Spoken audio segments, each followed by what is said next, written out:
छत्रपती संभाजीनगरमध्ये सचिन बडे आपल्यासोबत जोडले गेले आहेत। सचिन, काय सांगाल?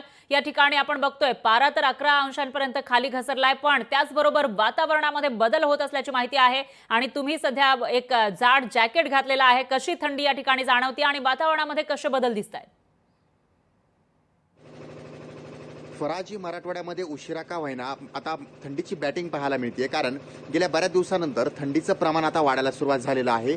उशिरा थंडी मराठवाड्यामध्ये दाखल झालेली आहे। या थंडीचे फायदे देखील आहेत आणि तोटे देखील आहेत। फायदे म्हणजे हे आहेत, काही पिकांसाठी ही थंडी लाभदायक आहे, मात्र याच वातावरणामध्ये काही ठिकाणी पाऊसही पडला होता काही दिवसांपूर्वी, त्यामुळे ही थंडी जी आहे काही जणांना डोकेदुखी ठरतीये। मात्र प्रामुख्याने जर पाहिलं तर जशी थंडी वाढतीये त्याच पद्धतीनं शाळेतील वेळेमध्ये बदल करण्यात यावा ही पालकांनी काही दिवसांपूर्वी मागणी केलेली होती आणि त्यानंतर या थंडीमुळे जे आहे ते बहुतांश कामे करत असताना अडचणींचा सामना देखील जनतेला करावा लागतो, कारण जी काही वाहनं चालवायची असतील तर आता दाट धुकं जे आहे ते शहर भारामध्ये पाहायला मिळतं आणि जे काही लांबचा प्रवास करावा लागतो त्यांना अक्षरशः गाडीच्या लाईट्स लावल्याशिवाय कुठलाही पर्याय उरत नाहीये। त्यामुळे मराठवाड्यात थंडी जी आहे ती तेजीनं वाढत आहे। एकीकडे शेतकऱ्यांचा मोठा फायदा होतोय, कारण गहू, हरभरा अशा प्रकारची जी काही पिकं आहेत त्या पिकांना ही थंडी खूप लाभदायक ठरते आणि ही पिकं सुद्धा चांगली येतात। मात्र दुसरीकडे ज्या पद्धतीनं वातावरण बदलतं त्यामध्ये वातावरण बदलल्याच्या नंतर काही जणांना विविध प्रकारचे आजारही ग्रासलेले असतात। सर्दी, ताप, खोकला अशा प्रकारचे आजारही बळावतात आणि त्यानंतर व्हायरल जे म्हटलं जातं त्याचं प्रमाण देखील वाढलेलं आहे। एकीकडे थंडी वाढली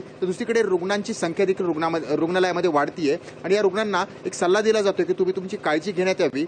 म्हणजे बदलत्या वातावरणामुळे, बदलत्या ऋतूमुळे हा जो बदल आहे हा पाहायला मिळतो। यामध्ये जर पाहिलं तर पिकांचा फायदा होतो, मात्र स्वतःच्या आरोग्याची काळजी देखील घ्यावी हे डॉक्टरांकडून सांगण्यात येतं। त्यामुळे मराठवाड्यामध्ये थंडीचा कडाका पाहायला मिळतोय, तर दुसरीकडे काळजी घ्या असंच आपण लोकशाहीच्या माध्यमातून जनतेला सांगू शकतो। सचिन, एकूणच थंडी या ठिकाणी वाढलेली आहे। पिकांसाठी ही थंडी चांगली असली तरी देखील जे वयोवृद्ध आहेत किंवा लहान मुलं आहेत त्यांना आरोग्याच्या समस्या जाणवू शकतात, त्यामुळे काळजी घेण्याची गरज आहे। त्याचबरोबर साताऱ्यामध्ये सुद्धा आपण बघतोय की थंडी वाढलेली असली तरी देखील आणखी थंडीची अपेक्षा या ठिकाणी व्यक्त केली जाते। त्यामुळे ही थंडी आणखी पडते का, पारा आणखी घसरतो का तेही बघावं लागेल। याविषयीचे अपडेट आपण घेत राहूयात। इम्तियाज आणि सचिन, धन्यवाद तुम्ही दिलेल्या या सविस्तर माहितीसाठी।